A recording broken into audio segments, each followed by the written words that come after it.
Good afternoon, everyone. Great to see people joining. We're going to give a few minutes just to allow the waiting room to come through into Zoom, and then we'll kickstart our session.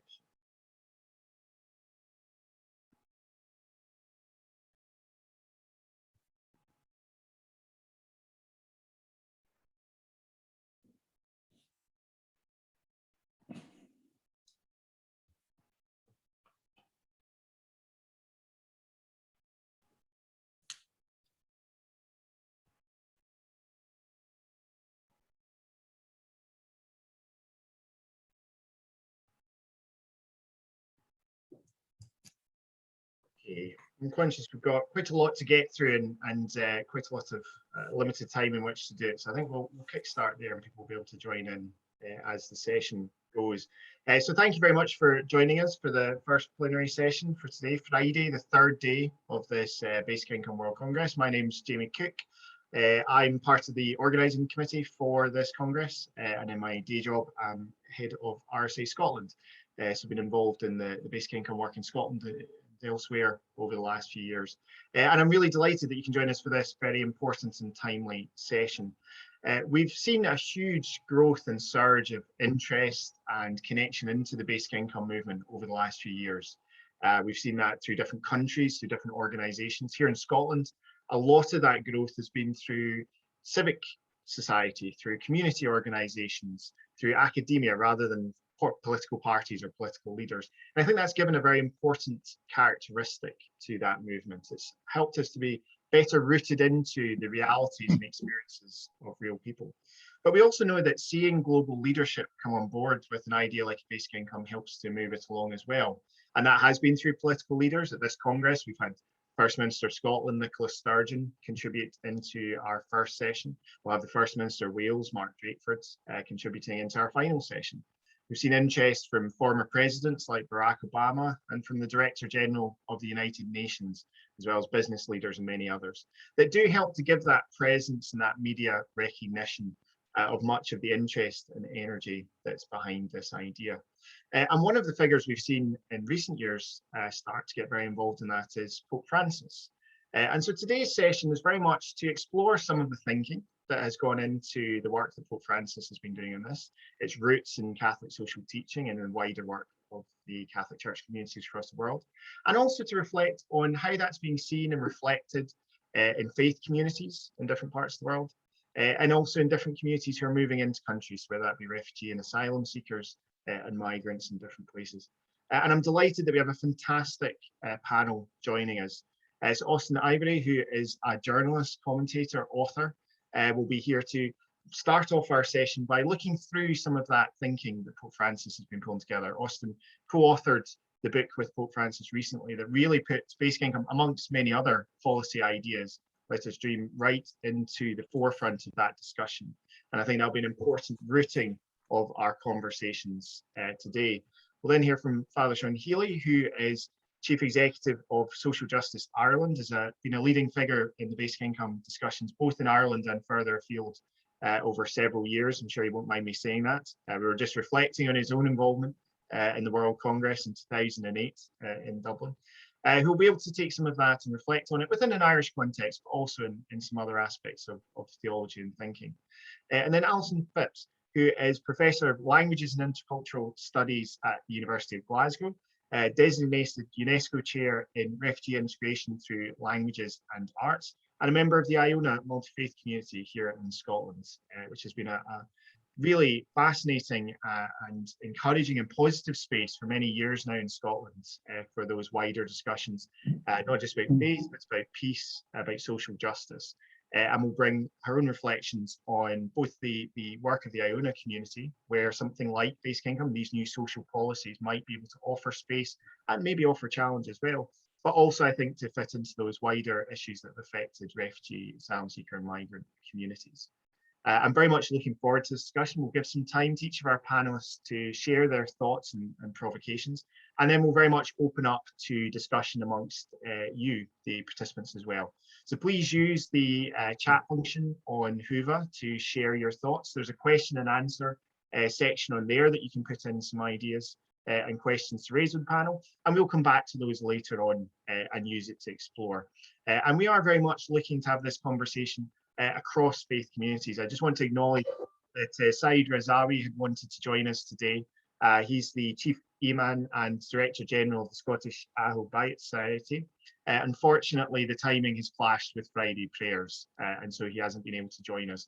But I think this is very much a conversation, a dialogue, and a way of shaping this space that needs to grow and develop beyond today's session into an ongoing conversation as we move forward. So I very much look forward to working with you on that. So without further ado, I'm going to pass over to Austin to kick off this part. Thanks. Thank you very much, Jamie. Hello, everybody. It's great to be with you. Thank you for this terrific Congress, all the work that's gone into it. It's been fascinating. And I'm very aware, as I'll explain in a minute, fairly new to this, that I'm standing on the shoulder of giants, that a huge amount of thinking and patient advocacy has been going on for many years over this. What I've come to talk about is this, what Pope Francis says in a book called Let Us Dream, The Path to a Better Future, which came out in December last year, and is specifically Pope Francis's response to this moment, to this pandemic, and to the kind of world which it allows us to think about creating beyond. First time the Pope has ever, as it were, written directly to humanity in this way. I say written, in fact, the book was drawn from conversations with me, so I helped him to put it together, but everything in there is him. But I was keen when we got to talking about, in the third part, some of the, some ideas, some proposals that came out of this thinking that he had been sharing with us. I was keen to ask him about his suggestion in February last year, when he wrote to the popular movements, and he mentioned there the universal basic income, and then there was some confusion about what he meant and so on. So it was a great opportunity to clear that up and to get from him a clearer really understanding of what he understood by it and the reasons why he believed that this was the moment to, as he put it, consider the universal basic income. And I'll tell you in a minute exactly what he said. But about me, I'm just, as Jamie said, I'm an author journalist. I'm at University of Oxford as well as a fellow in contemporary church history at Campion Hall. And even though I have no specialist knowledge in this, I've been actually very interested in the idea for a very long time. And in response to Pope Francis's words, I have now set up, as I'll explain in a moment, a wonderful commission of people who are going to be looking at this and presenting a report to the bishops of England and Wales and Scotland and the Vatican next year. And that will be what I'll talk about. I'll mention, so I'll start off by saying what the Pope says and where I think he's coming from. Secondly, I'll talk about our commission, what we hope to achieve and how we're planning to do that, and what we're going to be doing over the next year.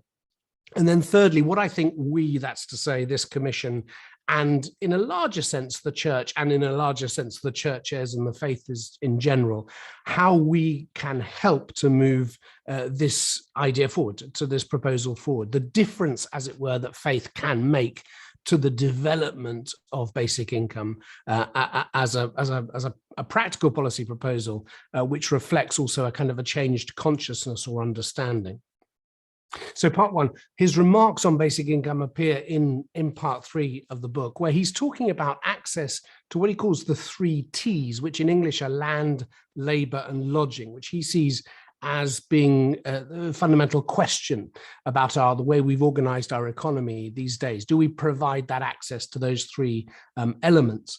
And his remarks on basic income appear under the topic of labor. And this is significant because he talks about the importance of access to work for all, not as a privilege of the few, but as a right and indeed a duty for all men and women to work in all sorts of different ways, not just to support themselves and their families, but to enrich their communities. So the quote he gives us is, work is the capacity that the Lord gifted us with that lets us contribute to God's creative action. In working, we shape creation. So right from the start, this is framed as labor being a dimension of human dignity, of self-expression, as a source of personal growth, as a way of taking part in society, and of contributing to the common good.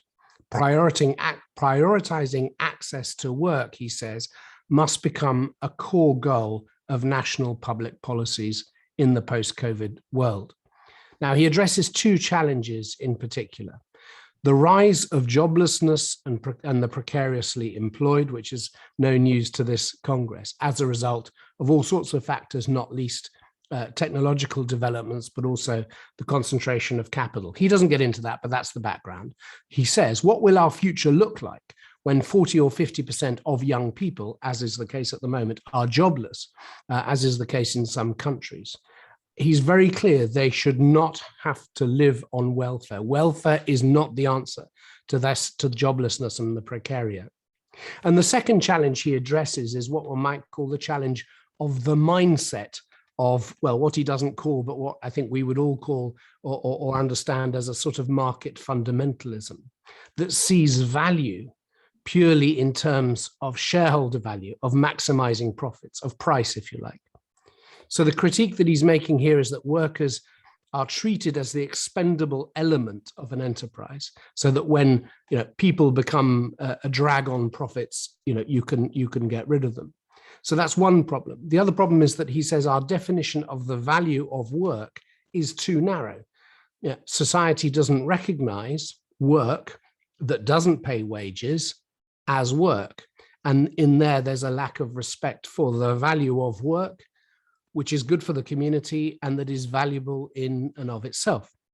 So what he says is, and this is the quote, recognizing the value to society of the work of non-earners is a vital part of our rethinking in the post-COVID world. That is why I believe it is time to explore concepts, he says, like the UBI, and goes on to say that the UBI could help shape relations in the labor market, guaranteeing people the dignity of refusing employment terms that trap them in poverty, and give them, and I don't need to, as I say, this Congress, I don't need to list the reasons, the benefits, but he does, basic security, removing the stigma of welfarism to make it easier to move between jobs and technology-driven labor patterns, and can free people increasingly to combine earning wages with giving time to the community. So just to, it's clear that where Francis is coming from this is work. This is all about access to good work and the valuing of work and the dignity of work and the dignity of being able to choose work that does not impoverish. It's all, in other words, about work. And I was delighted yesterday to hear from Guy Standing, and I know there are many reports that have said the same, that a BI enables work, increases work overall, but the right kind of work, hopefully, what we call good work. So I think where Francis is coming from this, and he's coming from it, of course, with great passion, but actually in a way that's really very much in keeping with that tradition that in the Catholic Church we call CST, Catholic Social Teaching, which begins back in 1891 with Leo XIII's advocacy of a just wage, which we would now call a living wage. Indeed, Leo's understanding of a just wage really drove, particularly in continental Europe, the whole notion of a just wage, that there was a minimum beneath which people should not have to work. And of course, the just wage has ceased to be, or the living wage. The reason we're now looking so much at BI is that that comes out of a context in which the assumption is a growing economy generates more work, and that there is work for all. The issue then becomes what level should the income be set at? Whereas now we're dealing with a different kind of economy in which we cannot assume that a growing economy generates more work. Indeed, we've seen how economies can grow, and yet capital is concentrated more and fewer people have access to work, or the work they have is too precarious. So we're coming out of a tradition of papal social thinking which values work, in which that work is productive and creative, that the goal here is work for all, not welfare for all. Right? So there's an implicit critique here of a welfarist mentality, which undermines dignity. And again, we've heard in this Congress some great testimony on that, about how welfarism traps people in not just into dependency, but it forces them into impossible moral situations.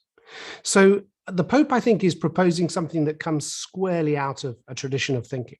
But on the other hand, I think he's ahead of the church, because he's actually gone out and said, I think it's time to consider a universal basic income. And he said it without there being a huge movement, I would say, in the church. Sean's work in Ireland and many others have been fantastic, but I'd say they've been exceptional. They've been remarkable.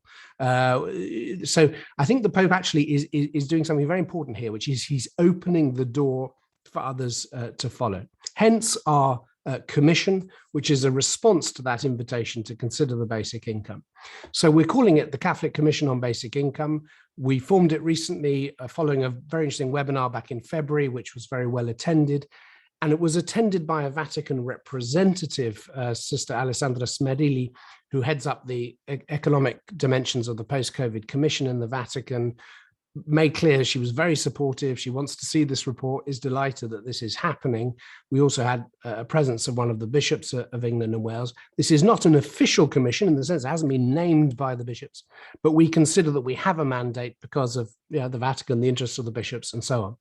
We have 11 members on our steering group, fantastic steering group, including Sean and Jamie, who make wonderful contribution. Our aim is to review the existing literature and ideas in the light of Catholic social teaching, to make that connection, which hasn't yet, I think, been made explicitly within the church, and to propose how we as a church, by extension other faith communities, might engage with this, thinking of this as it were, the just wage issue of our day. How will we do this? 3 public hearings beginning in October, the first in Newcastle, the second in Cardiff at some point, and then hopefully Glasgow as well next year, where we hear directly from people in the precariat. We hear also from experts and others involved in this. We have readings and discussions among ourselves as a group, and we engage with experts and theologians coming out of that CST tradition. And we learn from experiences like Sean's in Ireland. So what is it that we hope to contribute, or what do I think we can contribute directly to this discussion? Well, I don't think we're going to come up with anything new in the area of policy. I think it's all policy areas, modeling and so on, is all there for us to benefit from. We also, of course, have had Malcolm Torrey's excellent book on linking basic income to Christian social thinking, and I think there's so much in there which is invaluable. But where I think there's, for me, a very interesting dimension to explore, taking up all this, is actually what the Pope also talks about in the book. He mentions the work of Mariana Mazzucato, The Value of Everything, also mentions another book you'll be familiar with, Donut Economics, Kate Raworth. But particularly the Mazzucato, the idea that we're getting at the moment, the discussion among economists like Mariana about this, how as a society we have got value and price out of sync, that we need to understand better the notion of value if we're to have an economy that's capable of delivering for people and also not damaging the planet. So I would like us to engage with that. Also want to mention Mark Carney, the former governor of the Bank of England, who has written a book again on this called Value, in response, direct response, he says at the beginning, to the Pope's challenge. So the area I think that where overall I think the churches can help the BI movement, if I can put it that way, it's a bit like, if I can take the parallel with ecology, the climate scientists were saying in various meetings, in kind of 2013, 2014, when the Vatican invited them. And they said, we've made our case. We made our case scientifically. We've given the data. We've given the facts, and yet people are still not moved. There needs to be a change of consciousness. And many of these scientists said, look, this is why we need the church. And Pope Francis issued Laudato Si in 2015, which became crucial for the rethinking of COP21. The Pope will be back in Glasgow in November to address COP26. The church has become a major player in this, not contributing anything to the science, but contributing an understanding of value, of what is of value, of helping to move hearts and minds, because ultimately people will not move until they really value something. It's about what is sacred, about what is important. And I can go into this in the Q&A, where I think the key area actually is in the whole question of gift, but I haven't got time to do that. So, but please do, let's return to that. So I think this is whatever your view of religion, whatever your own religious faith, the churches can contribute in two ways: in this rethinking about value and gift, in this change of consciousness. Secondly, of course, in their presence. We are dealing here with the world's largest and oldest institution that is literally a global presence in the poorest communities of the world. And therefore, the capacity for mobilization is vast. But what we need to do is, the Pope has given us the lead. The Pope said, let's consider this. And I see my role, and with others on the commission, as helping to connect the Pope's call with the thinking that's been going on in the BI movement over decades, to connect these two via Catholic social teaching, which is a way in which I think Christians can more deeply engage with this topic. Combined, of course, with rigorous research and policy thinking and economic modeling, faith has that capacity to help people to revalue, to value what is truly sacred, and to be willing to make the sacrifices and the changes that flow from that. That's the key thing I think that faith can add, and I'm delighted to be a part of that. Thank you. Much, Austin. That's a fantastic setting and framing of our conversations today, and as you say, much that we can return to in the questions and discussions later on. Sean, I'll pass over to you. Thanks, Jamie, and thanks for that tour de force, Austin. It was a tremendous sweep in a very short time. So I had some bits and pieces, and I'm trying to reorganize myself here. But anyway, hopefully I'll be coherent. And just one comment, brilliant conference saying that to Basic Income Scotland and to the whole BN operation. It's been a wonderful few days bringing together 1,000 people. It's an extraordinary achievement. Well done to all concerned. Looking at this issue here, I think I agree very strongly that this is a critical issue. Now, where am I coming from myself? I worked for 26 years from 83 to 2009 with the organization that brought together all the religious Catholic religious congregations, men and women, in Ireland. They had a justice commission, we called it too, Justice Commission, and we eventually called it Cori Justice. It was the Conference of Religious of Ireland. And one of the things that we advocated very strongly was for the introduction of a universal basic income. And this was way back in the day when such things were not known to a great many people. But over quite a lengthy period, but slowly building it up, we eventually got government to, in 2002, to publish a green paper on basic income, published by the Prime Minister's Department in Dublin. And it basically concluded that it was possible to introduce a basic income, it could be paid for, and it would reduce poverty. Not dramatically, but it would be a step towards, it would have that impact. Now, there was a certain amount of other stuff going on in Ireland, and eventually became the economic crash and various other things happened. And we had a bailout, and we've been recovering from that. So there's been a kind of a lacuna. But the current government was elected last year, and it eventually took office in June of last year. And in there, it has, in its program for government, is a commitment to pilot universal basic income in Ireland. Now, so far we haven't seen the definitive moves in that. They've been flying a few kites that are not very hopeful, you know, in the sense of what they're proposing to do wouldn't be a basic income at all. But I think we can maybe sort of get them to actually honor the commitment they have in the program for government. Now, that's the kind of background that I'm in, and whatever. Since 2009, at that time, there were changes with various things that were happening with Catholic religious organization. And Sister Bridget Reynolds and I, she had been the person who was with the other sort of co-director of Cori Justice. We set up an organization called Social Justice Ireland, and that has taken on the work that Cori was doing. And particularly on basic income, we've done a lot of studies and a lot of work since over the last dozen years on that. Now, that's the kind of background. My perspective on stuff, I think I see people are excluded in a variety of different ways in today's world. And these various forms of social exclusion provide a challenge both to our world and to our churches.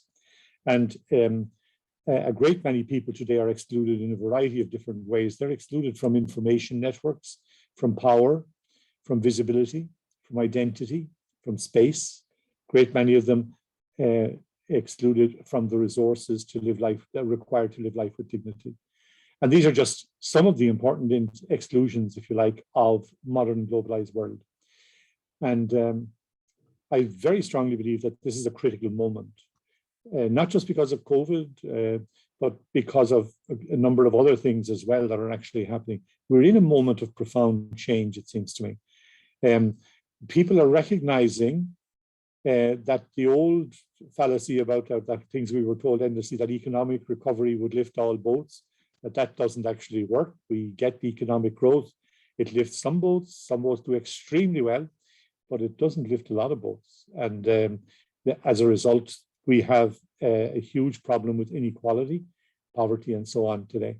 So despite the growth in income and wealth and so on in the world, there's huge challenges and problems and inequalities in income, in wealth, in work, in health, education. And it seems to me that universal basic income is key to a viable future. It can contribute to addressing all of those inequalities. And just to put it in the context, I think this is Pope Francis has this position as well, so it's not unique. That is that there are two challenges that could totally undermine our world at the moment: inequality and the climate change. But I think this actually, universal basic income would also have positive impacts on the climate reality as well. I think it's important to put that in there. And I think that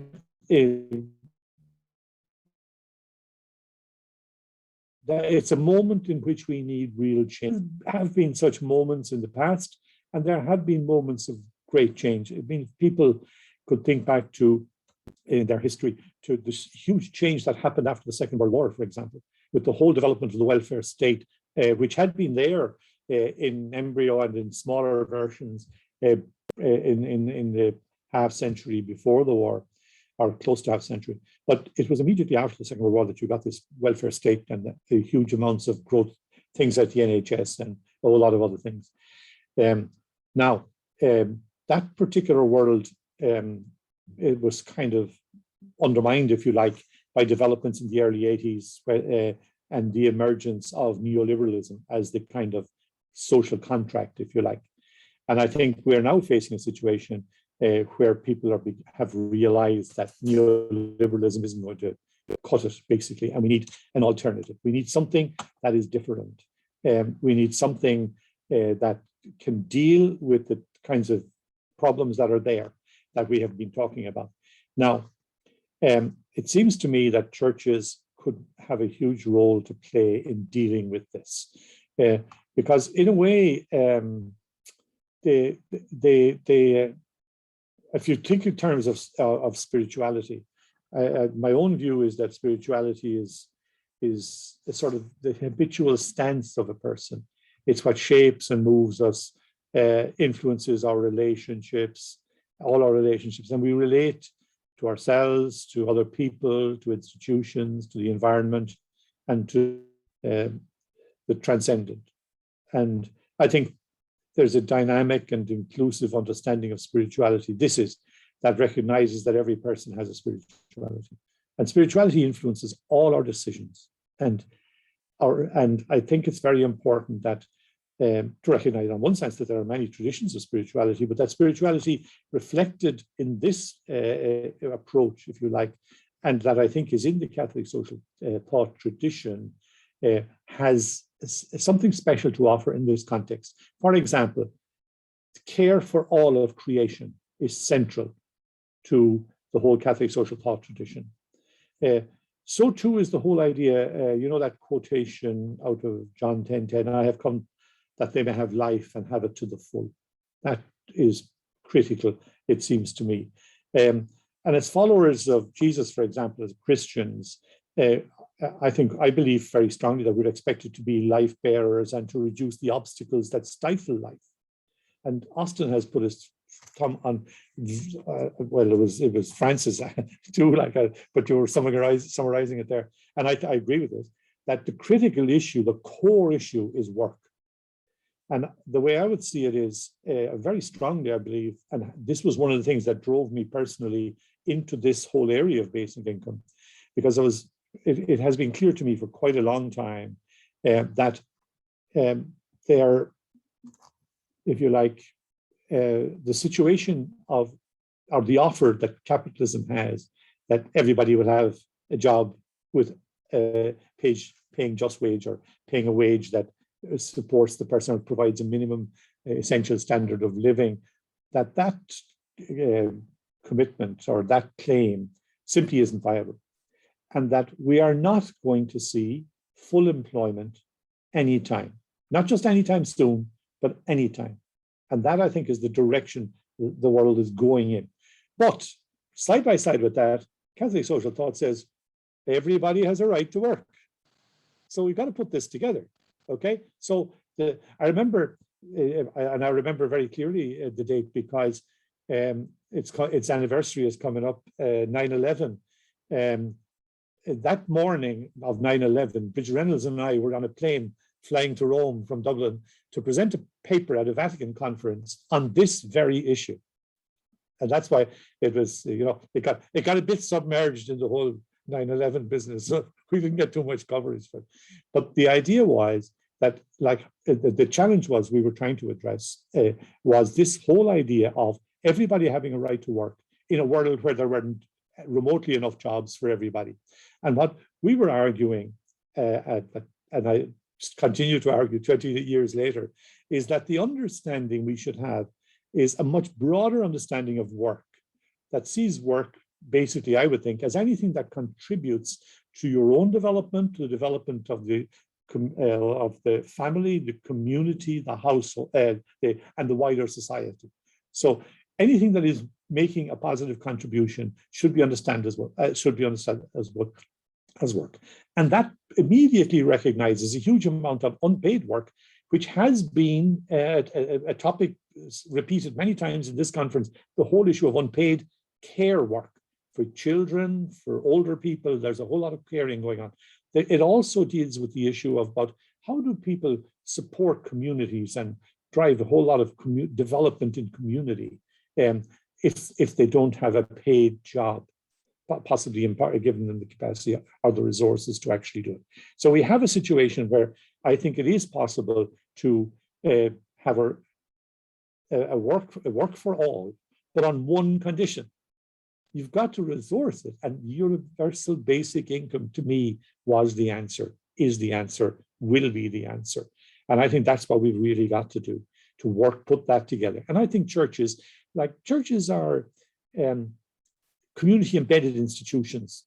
We have very close connections, not all of us now, but a whole lot of us, to poor people and poor communities and people who are socially excluded for a variety of different reasons.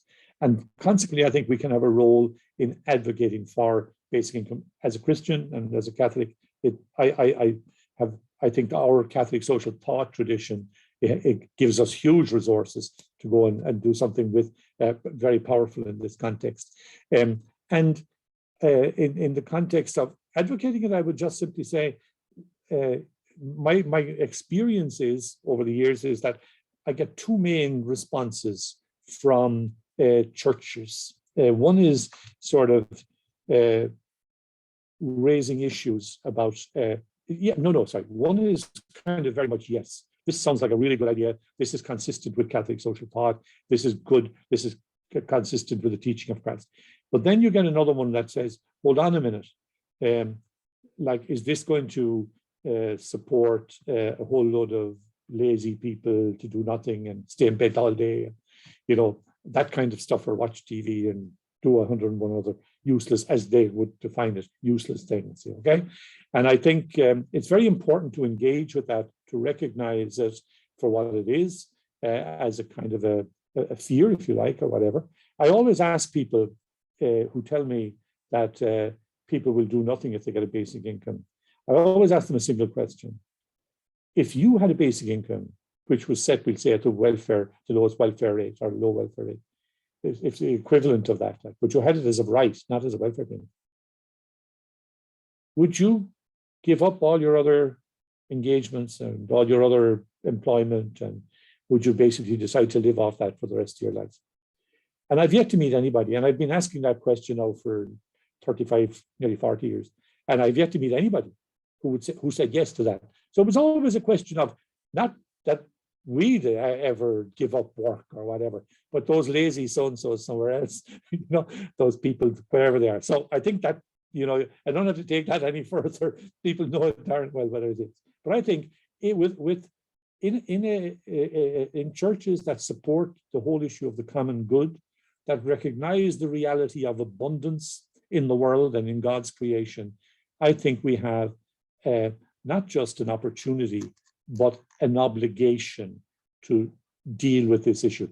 If I was pointing out some things to church people, I would say very strongly, it is not enough just to point out that there's injustices.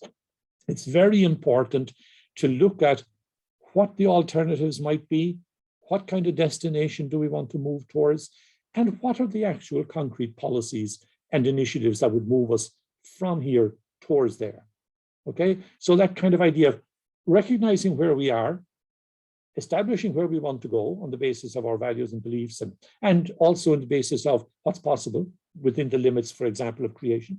And then how do we move from here to there?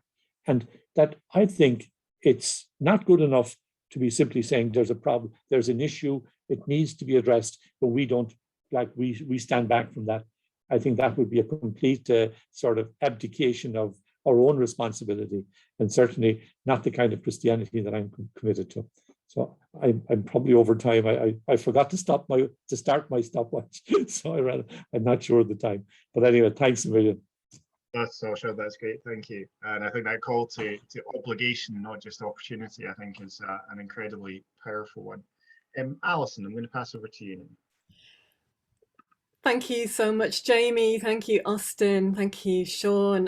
It's a great pleasure to be with you all today. And I think the first thing I would like to do is just to acknowledge that in any discussion about basic income and in any discussion about poverty, equality and equity, that we are part of a movement that is born of suffering, that is born of witness, and that is born of testimony. And that to use those words within the context of the Christian church and the gospel is to use words which are also words which attach to death and resurrection, to Friday, to Saturday, and to Sunday in our Easter tradition. And that to do that, to be part of a movement that is born of suffering, that is part of witnessing and speaking and testimony, we experience pain and poverty sometimes from a distance, but also sometimes deeply within our own bodies. And the theologian Walter Brueggemann in the Reformed tradition has spoken of this as the convergence of holiness, pain and truthfulness, as something that does not give us an easy theology of pain, but which might, when we sit with it, meditate with it, and live through it as work in and of itself, bring us into a possibility of change for something different. Brueggemann also speaks of this moment in our age as one in which the script which socializes us all, the script of therapeutic, psychological, consumer militarism, that this is a script that has failed. And he says it's failed because it cannot make us safe and it cannot make us happy. And when I come to these spaces of witness and testimony, to think with and alongside those who suffer the indignity and violence of poverty, poverty born of pain, poverty born of disability, poverty born of refuge, poverty born of injustice, poverty born through no fault of one's own, just by accident or misfortune, or poverty that has come through missed turns that one regrets, or mistakes that one would like to make amends for, then I know that we are in a place which, for me in the church, is sacramental. that when we are alongside these places, we are in a place where we have to tread with great care, where we might need to, as the prophet is told, take off our shoes, for we stand indeed on holy ground.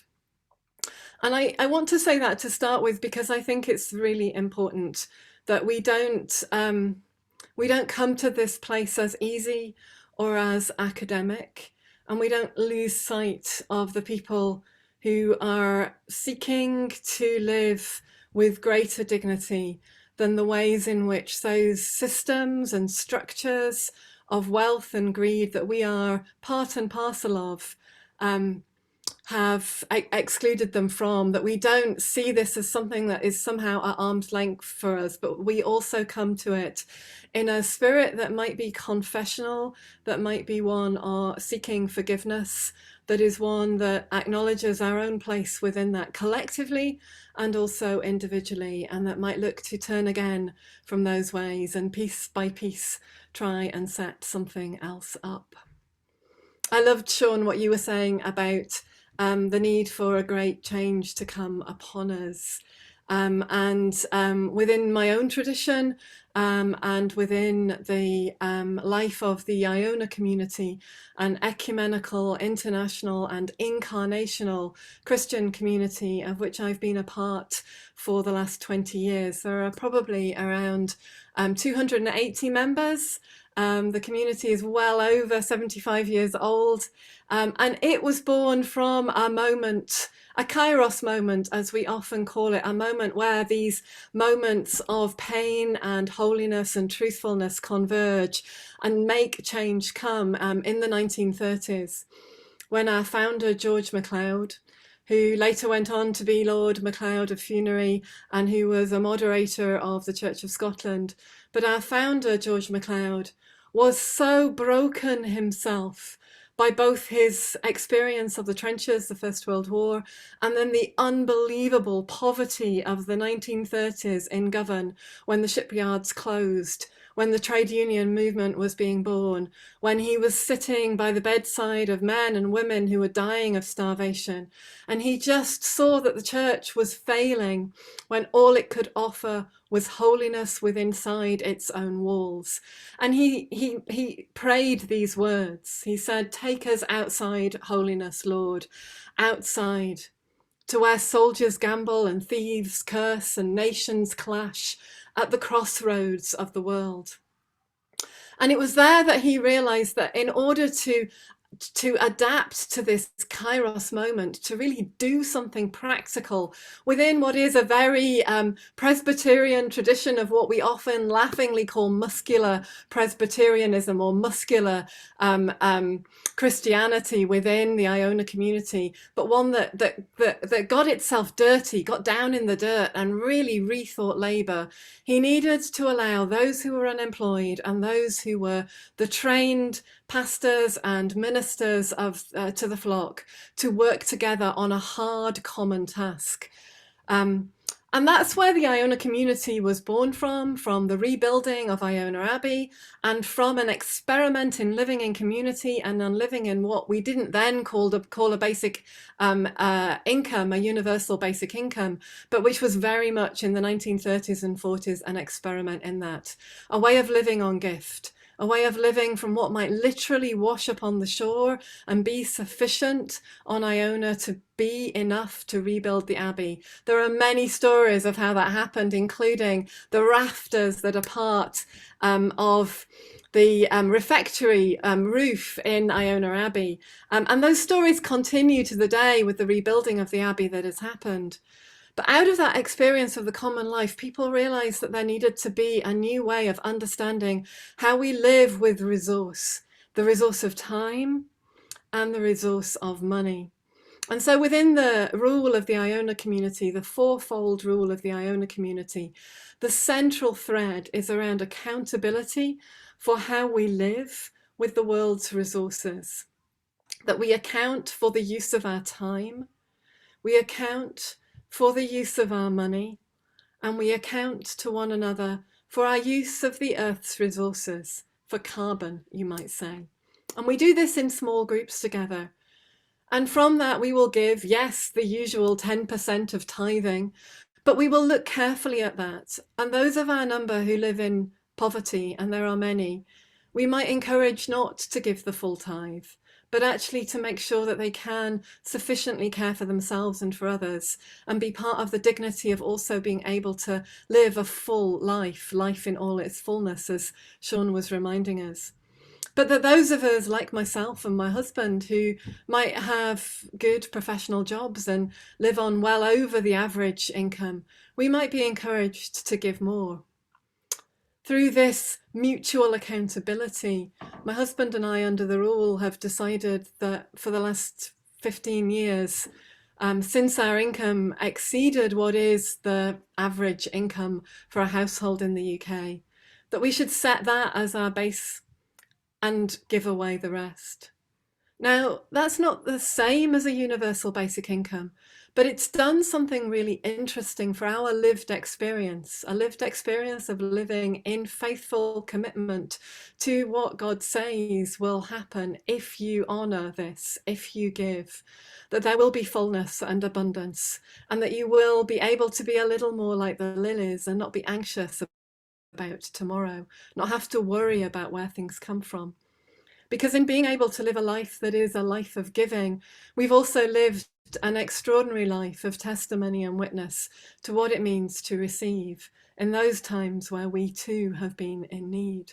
And we've seen this as true of many others across the community, giving of their time and seeing time generously come back to them, giving of their resources and seeing resource generously come back to them, giving of their accountability, of their simplicity to live a simple life, and seeing goodness come back to them in full force.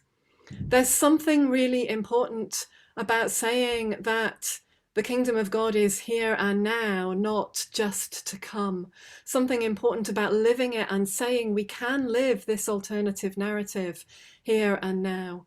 We don't have to wait for the end of the script for us to learn something different. But as those great economists, geographers, feminist geographers of economics, Gibson Graham, have said, it's here. It's right here amongst us. We can make it within the shell of the old. And so the Iona community is one of the faith communities who have been trying to model this alongside Catholic workers and others who've really tried to find ways of doing experiments, fragile, difficult, fractious, often broken, never perfect, for such is indeed the kingdom of God. But something that can help us try and live a life where we don't just alienate all of our labour, in the ways that we see described, but indeed by Marx in his phenomenal work on economics, but that we might try perhaps and reunite, recombine what it means to live in ways where labour is not alienated. To do this as part of liturgical resistance, as the work of a people living an alternative. And of course, to do this, we learn again the lesson of the Hebrews in the wilderness, learning that manna is enough for today, but never if we hoard it up and store it in greed. That there is enough for everyone, but not when we hoard it, not when we keep it, not when we think it's just for me and not for them. These theologies of enough, theologies of deinu, that Hebrew word for enough, that are about abundance as well, abundance that will come when we live with enough. These are the witnesses and testimonies that I bring from my work and life within the Iona community, and which I've seen brought to me in an understanding of the gift economy, that beautiful way that, is a dominant way of living within the majority of the world's indigenous populations. Professor Samson Kambali from Oxford University, the Malawian artist who has recently won the prize to have his work and his statue of Chorley and Chilembe placed on the fourth plinth in Trafalgar Square speaks powerfully about the gift economy and about the trick being in a gift economy to put yourself in debt, but to give a gift well. That if we live in a spirit of indebtedness to our Maker and to those who made us, to our mothers and fathers, our communities, our grandmothers and grandfathers, to the neighbours next door, to the person who smiles at us in the street, if we can know ourselves to be indebted to those gifts of grace that meet us in everyday life, then in time we will know how to return that gift too, well and given with gratitude. These are different ways of living to the transactional economies that mean I will hand over a note or use my card to swipe. But they're ways in which the majority populations in the world still live, living by gift and through gift. Yes, often desperate in poverty for money with which to transact, but alongside that also living non-alienated labour, the labour of your hands, the labour of the making of food and of cloth, the making of children, the growing of people and crops. And if we're really to learn about this, then we need to learn it and be humble enough to learn it from those who know, because they are experts in doing this. We need to learn it from women, because women's labour in raising children is not paid. We need to learn it from those who clean up the waste that comes from the orifices of children, because it is when that is done that we live healthy lives. That freely given, gracious work that is incarnational, that tells us that we are alive and that there is goodness, that there is something to fertilize the crops, and we know how to deal with our dirt.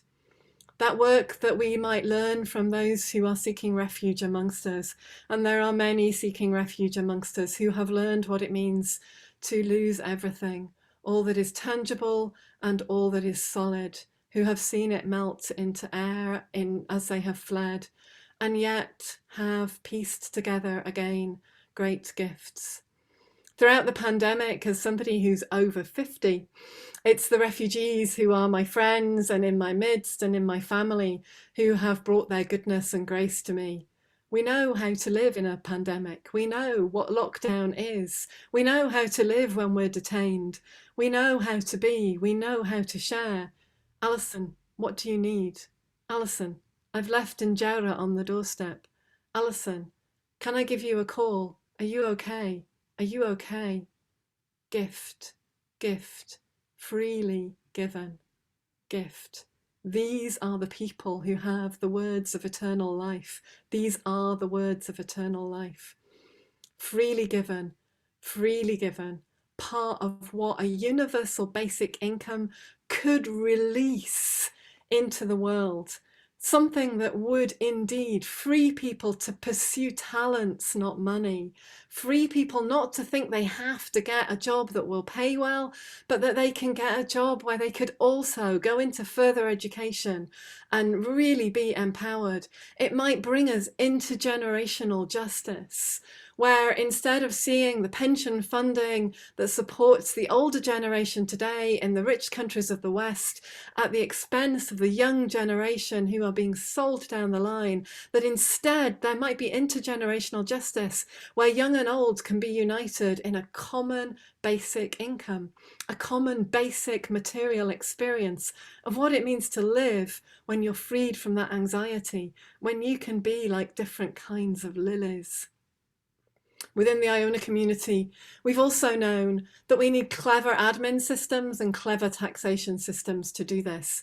We have to be a little bit wily to really understand how this might work. And our former leader, Ron Ferguson, said that the most spiritual decisions we ever make are those that are made in the finance committee. It feels like anathema when you're in the business of worldwide worship, but the most spiritual decisions are indeed made in the finance committee, because these are the ones that lead us into peace and justice and dignity for all. when I was working with the International Ecumenical Peace Convocation of the World Council of Churches and was part of their spiritual life group, we looked at the basis, the theology of oikos, oikos and oikos, meaning the household, coming from our word eco, meaning the economics, coming from the word eco again, and then ecology, coming from the great world's resources, that these three needed to unite, rather like the holiness, the pain, and the truthfulness. Because when they do, when we honour the land, when we honour non-alienated labour, when we come into gift, when we care for the household of our own homes and the whole of creation, the household of God's people, all, then something happens that is beautiful.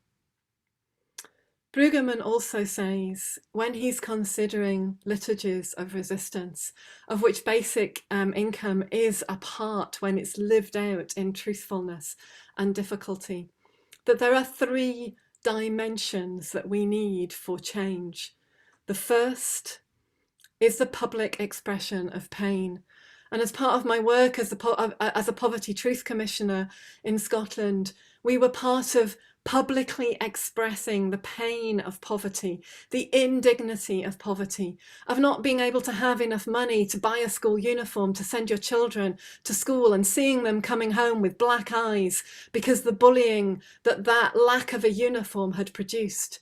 That public expression of pain brought school uniforms, brought dignity, brought an income, produced a grant to households in poverty from the Scottish Government. Public expression of pain works. But as Sean was saying, and as you were saying, Austin, we can't just stay there. It also needs something else, not just the tragic stories, but also what in the deep traditions of Aristotle we also know is comedy. We need to keep our lightness. We need that wit and glint in our eyes that I hear in the teachings and stories of Jesus Christ. Something that can be humorous, something that can bring us into a place where we can ridicule established power and tell a better story. Joy, said Andrade, that great liberation theologian, is counterproof, is proof when we are joyful and laughing that something else is happening. And oh, the way in which refugees and women can laugh, the belly laugh that comes when the children are fed, the belly laugh that comes when there's relief from poverty, when there's a moment of something different to happen. These are the signs to me that universal basic income can work. And finally, Brueggemann says, finally, there is the song and dance of women. Rather, as Mary sings the Magnificat, sings of the greatness and goodness of God coming in incarnation, and says yes to that, agrees to that, brings a new covenant. Rather as the way that Miriam takes her tambourine and dances when horse and rider are thrown into the sea and Pharaoh's ways are overturned, and it's no longer bricks and bricks and bricks and pyramids and enslavement, but it's freedom, a hard freedom, a careful one that needs clever rules in order to live, the rules of Jubilee, the rules of Sabbath, the rules of a covenant that is different, the rules that say manna and enough. But all of that is part of what can create something that means there'll be enough. And we can all say, of course you are welcome, because we have enough. Because in the words of Corrine Polwart, taken from Rabbi Burns, the Scots Bards, in his poem about a magpie making room for a wren in a nest, we have enough and you're welcome. Welcome into the house where we have bread to eat and a room at the table. Welcome into the house where we sit down to meet with stranger and neighbour. Welcome into the house. Come away in. Come away in.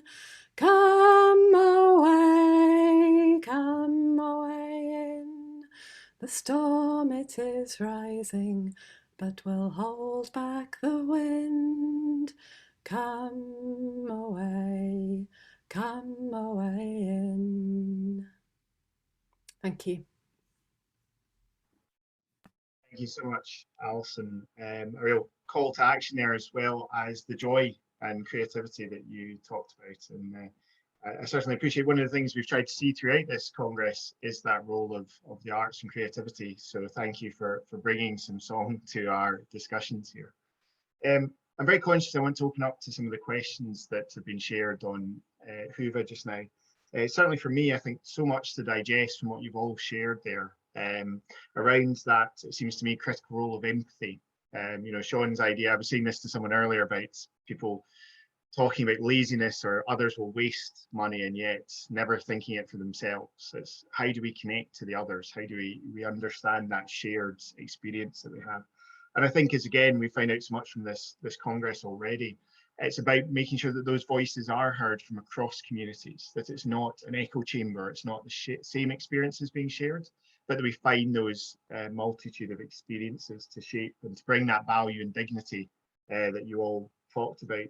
One of the things that's really struck me working on basic income in a Scottish context has been there's a lot to be very positive of in Scotland. There's a lot that can also split us, that can take us apart, politics, constitutional issues, many others.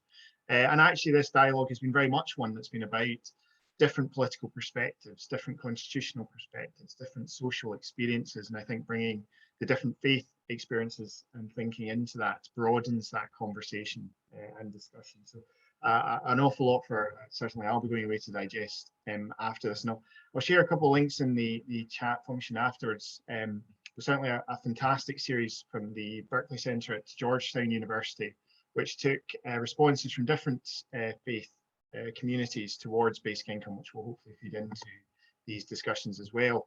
To respond to some of the questions that come up, and I'm going to combine two together if that's the case. So Steve had asked about the panel's thoughts in terms of the appeal of UBI to Islam, given that communities in the UK from within Islamic faith are often disproportionately represented amongst those in poverty. And just to say, Steve, we mentioned at the beginning that Saeed Razawi, the chief imam of the Scottish Al Bayt Society, had wanted to be with us today, but unfortunately wasn't able to join us.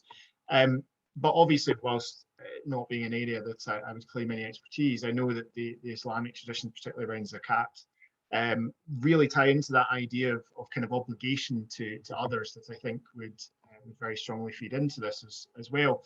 But Mawalimu has also asked about to what extent are traditional tribes or tribes living in different parts of the world, the indigenous communities in the US and Canada, New Zealand, Australia and elsewhere, how are they using perhaps lifestyles and reflections and approaches that I suppose reflect those elements of the care economy of a better, more sustainable economy and society that we've all touched upon?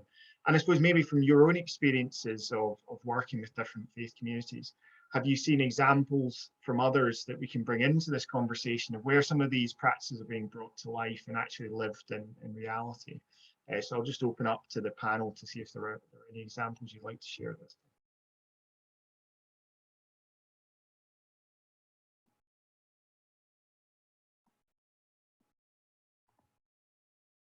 Yeah, I'll pick I might, let me do it in the sense that I can start the response.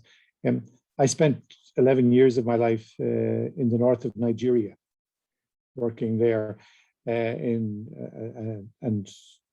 had a parish and so on, worked for the Bishops' Conference and was very involved in development and justice work, okay, right across the whole north of the country.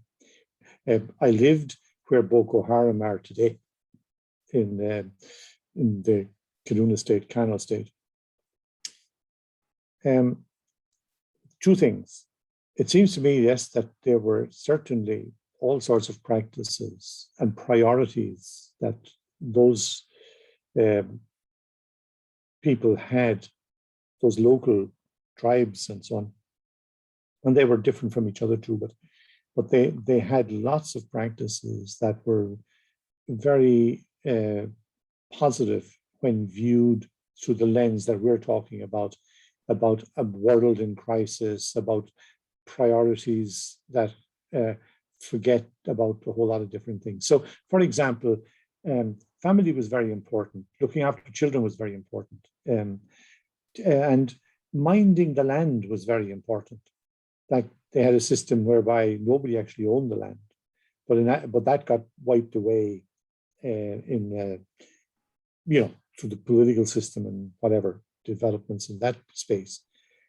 The problem, the other side of that though, is an issue that Alison has raised earlier, which is the kind of grinding poverty. And like I remember living, I was in a huge parish. I was on my own, 2,000 square miles, 47 churches in the parish. Now there were only a few of them were kind of concrete buildings, but they were mud built buildings, the same as people had, but they were operational as churches. And there was about, I think, only 12 people in that 2,000 square miles had a paid job. So that was where that's where I began my rethinking of the meaning of work, because I could see what was going on right here, The other side of it though was that they had very little income, and that, okay, they took care of the land, there was a lot of effort at minding, as I say, children and family and stuff like that. But there was huge poverty, and that had all sorts of negative impacts as a result. Okay. Now, there is the challenge of dealing with that is a challenge that brings us back to the very fundamental models on which we build our society and our world. And the problem they were facing was that they were being offered a particular promise, if you like, which was the standard capitalist promise that you restructure yourself completely and everybody will have a job and everybody will have income and everybody will have enough to live life with dignity and so on. The promise is a fake. It's false. It won't be delivered. Okay. Now, I left there, and one of the reasons was that it was quite clear to me, even back then, that the change was going to have to come from somewhere else. They didn't have the kind of firepower to impact on the world, if you like. Okay. And I thought better to work for this change in a context where there might be some opportunities to actually do something about it. So the answer to the question, yes, they're certainly a lifestyle that reflects major elements of the care economy and stuff like that. That's excellent. On the other side, though, they need something like a basic income. If they had had a basic income, life would have been so good. Okay. I think so often that interaction, as you say, of poverty and leading to that disconnect and that false promise being held out. It's no wonder that anger can grow within that. And I think just, from my own experience with many of the areas that we've been looking at around, basic income, but also the wider climate emergency responses and others, learning is definitely there to be had from, Maori communities in New Zealand, Aotearoa, or from, Indigenous communities in other parts of the world. It's about finding those spaces to ensure that those voices are part of that communication and not sidelined or given tokenistic representation. Yeah, Jamie, I was just also going to come in just really to underscore what Sean's been saying from my work overseas as well. At the moment, I'm working with a network of projects around the world, all of which have just had their funding cut by 80% in the overseas development assistant cuts. And so I'm seeing what that means, what it means for us to give and then for us to snatch it away. And for me to be working with people who we were just beginning to lift out of that grinding poverty and who are now being told by their governments that maybe we'll send you to prison because you were stupid enough to take money from the British. So really, really dangerous, damaging effects of this paternalist, both charitable system that's born in neoliberal economics, and which doesn't respect human dignity, human life, human freedom in any way, shape or form. and then seeing how are people dealing with that. So in the countries worst hit, where I'm seeing young girls being impregnated because the best thing possible for them now is for them to have children who might then grow up quickly to be able to care. These awful, awful, awful poverty traps that people find themselves in. But then how do people try and share the little that they have? And it's that mindset change that I think universal basic income can be part of helping us with.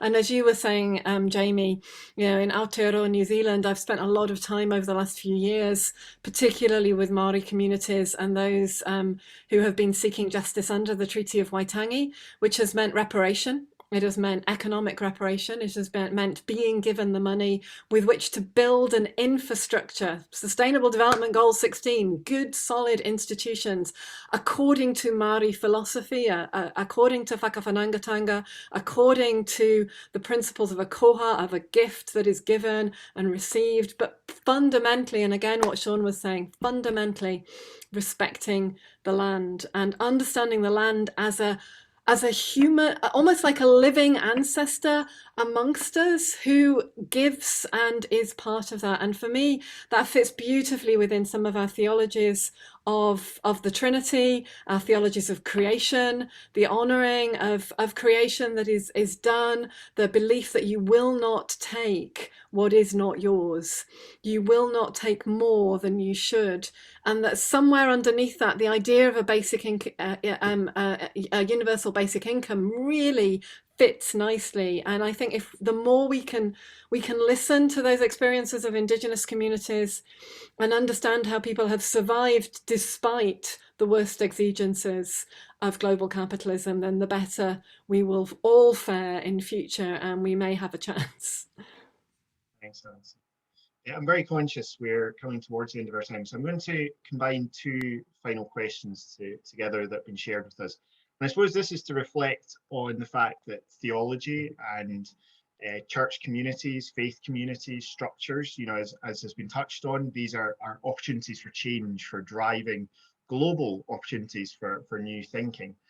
I think we'd all be honest enough to also admit that sometimes theologies and hierarchies and structures can also be significant barriers to change and opportunity. So two questions that were raised, and it'd be great to get your reflections as we start to finish up. One is from Neil, who said, Sean, you mentioned that Pope Francis has identified inequality and climate change as global challenges. He'd add biodiversity loss, and there's a reflection of an attitude there of the natural world being seen as our dominion as humans over all creatures. So how do faith communities incorporate wider global challenges, climate change, biodiversity loss, into UBI thinking and work? So it's not just seen maybe perhaps as an isolation on the side of work. And Timothy has also asked about, is there a way to convince American Catholic bishops to follow the Pope on the importance of supporting Catholic values and helping the poor and the environment in the political realm versus focusing on opposition to abortion and gay rights in the political realm? And I think, again, that idea of, particularly in more hierarchical faith communities, how do you start to bring, Austin, you touched on the fact of Pope Francis being very much a pioneer in terms of a lot of the thinking that he's putting to paper. How does he bring a hierarchy with him that I think we'd all recognise may not always be fully in place to do so? So some final reflections from you all on those questions. Yeah, well, I know absolutely. In fact, there is a myth outside the Catholic Church that sort of when the Pope says something, everybody is inclined to obey him and follow him. And it's just really not true. It's a vast, complex organization, and in which many ways authority is very dispersed. And that's true actually of all the Christian churches. I think the role that the Pope can play, and he has played it and he does play it, is in drawing attention and opening doors, giving people permission, if you like, to consider things which perhaps they hadn't considered before. And I think this is a good example. He's invited us to consider UBI and let the discussion now begin. I think that's the power of that the Pope has. How can he bring the bishops with him? Well, I think it's much more a question of how we, and who's the we here, but if you like, the faithful, the body of the church, needs to respond, as I think we're doing with this commission, to begin to discuss things, and then change and conversion of hearts and minds happens. almost always very slowly, like in any large organization, but it's that bubbling up that matters. Well, the US bishops are questioning themselves. They're in kind of semi-schism, a lot of them, with this papacy. And again, yeah, that happens for a time. Bits of the church will be just really deaf, frankly. And so, that's something you just have to live with.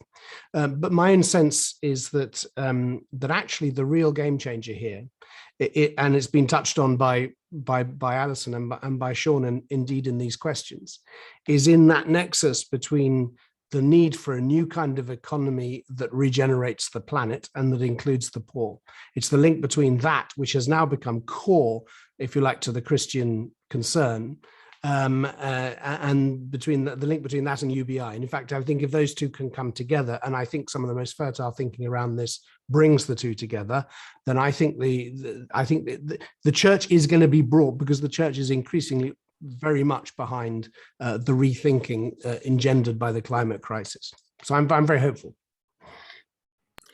I think I'd add to that. I mean, I spend an awful lot of my time with young people, being an academic and working at a university, and most of them aren't that interested in the church or the structures and have kind of had it, and yet are absolutely alive with ideas of spirit and ideas of something that might be a better way of living, and are really keen to draw on whatever the wells of wisdom there might be that might take them there.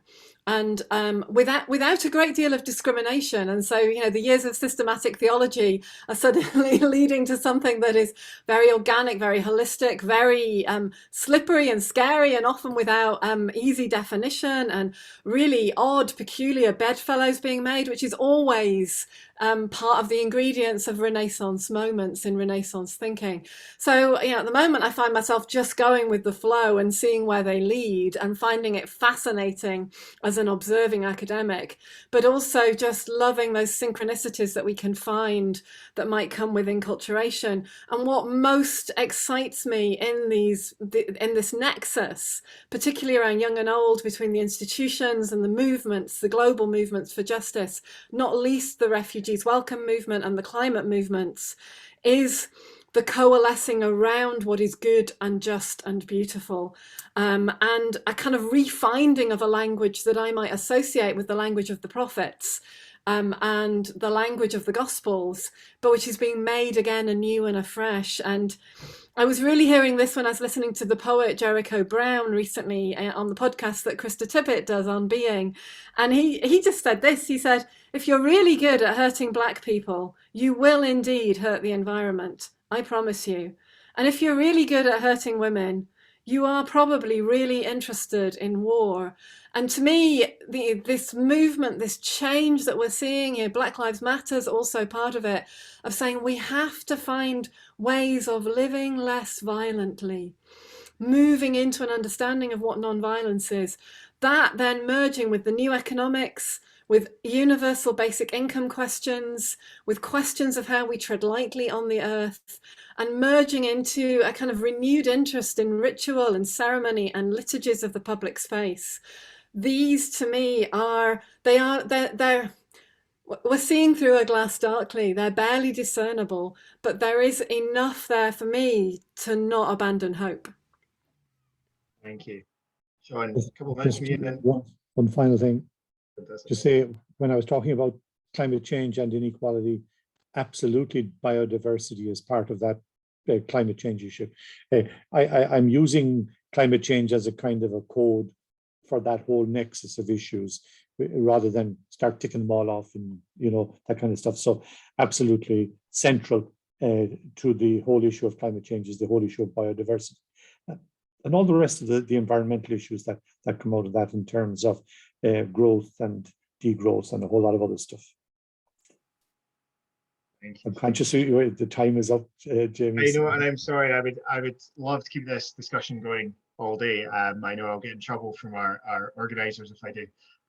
But thank you all for your contributions. I think it shows that there is a huge amount to be explored here, that we need to continue these discussions, to bring those different voices, experiences, communities from around the world, but within our own communities closer to home as well. to start to challenge those narratives and to bring those messages to the forefront, as all of you have talked about. I think for me, I'm taking from this that role of empathy and connection to other humans, of that recognition, celebration, treasuring of the dignity that each of us should possess and that we need to possess for others. That idea of the obligation that we hold. This isn't charity. This isn't just being nice to people. This is about an obligation we have to each other. And I'm also going to take from it that sense of joy, that sense of hope, that actually through this, we're offering a chance to not give up, to imagine a better world, to imagine that things can change. And I think if we can find that space for collaboration and working together, learning from each other and truly respecting the dignity we each have as our fundamental humanity, then I think we can truly make that happen. So thank you to Alison, to Austin and Sean for sharing your time so generously and sharing your thinking, your experiences so generously. Thank you to all of us who have joined today and to all those who I know will be watching this afterwards on record. It's one of the great joys we have had of being able to be online like this. I hope you enjoy the rest of Congress. We still have a day and a half to go and there's so much thinking to come.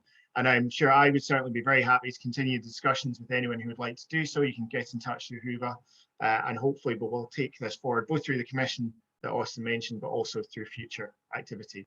So thank you very much. Stay safe, take care, look after each other, and we'll hopefully see you all soon.